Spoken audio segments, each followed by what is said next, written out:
ஆண்டவரும் இரட்சகருமான இயேசு கிறிஸ்துவின் ஈடு இணையற்ற நாமத்தில் அன்றன்றுள்ளப்பம் வாசகர்களுக்கு எங்கள் அன்பின் வாழ்த்துக்கள்.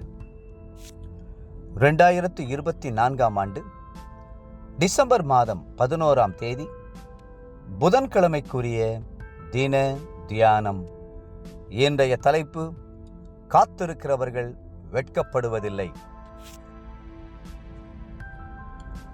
ஏசாயா 49:23 சொல்லுகிறது, நான் கர்த்தர், எனக்கு காத்திருக்கிறவர்கள் வெட்கப்படுவதில்லை என்பதை அப்பொழுது அறிந்து கொள்வாய்.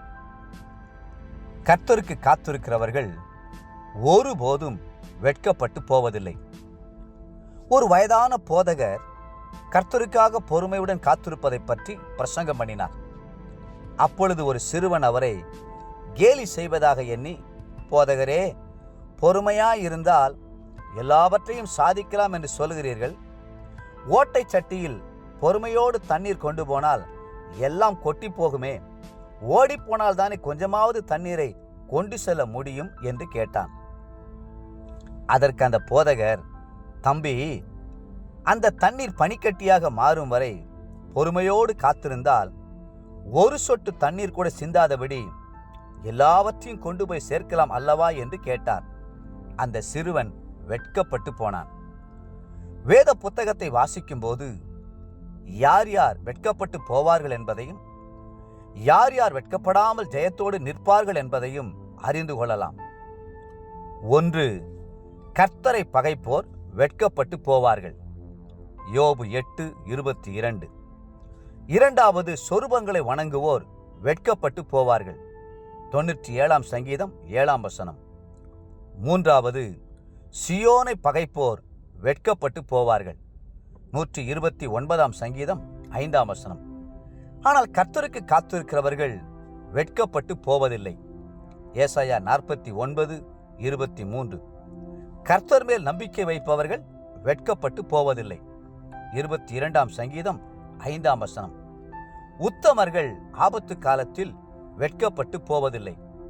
37ஆம் சங்கீதம் 19ஆம் வசனம்.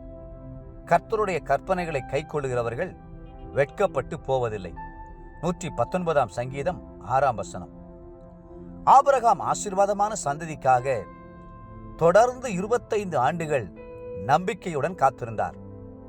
தன்னுடைய மனைவிக்கு ஸ்திரீகளுக்குள்ள வழிபாடு நின்றுவிட்ட போதிலும், தன்னுடைய சரீரம் செத்துப்போன ஒரு நிலைமையிலே காணப்பட்ட போதிலும் கர்த்தருடைய வாக்குத்தத்தத்தை நம்பி காத்திருந்தார். முடிவில் புன்னகை மைந்தர் என்று பெயர் பெறும் ஈசாக்கை கர்த்தர் அவருக்கு கொடுத்தள்ளினார்.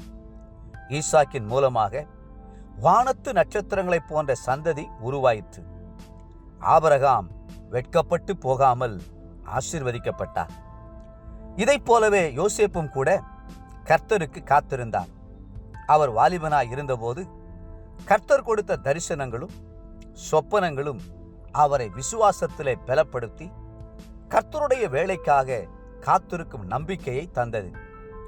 காத்திருந்த யோசேப்பு வெட்கப்பட்டு போகவில்லை. மாறாக முழு எகிப்துக்கும் அதிகாரியாக உயர்த்தப்பட்டார். கர்த்தருடைய சமூகத்தில் எவ்வளவுக்கெவ்வளவு காத்திருக்கிறீர்களோ அவ்வளவுக்கு கர்த்தருடைய மகிமை உங்களில் காணப்படும். சூரியனை பார்த்து கொண்டு சுற்றி வருகிற சந்திரன் சூரியனிடத்திலிருந்து ஒளியை பெற்றுக்கொண்டு இரவிலே பிரகாசிக்கிறது அல்லவா?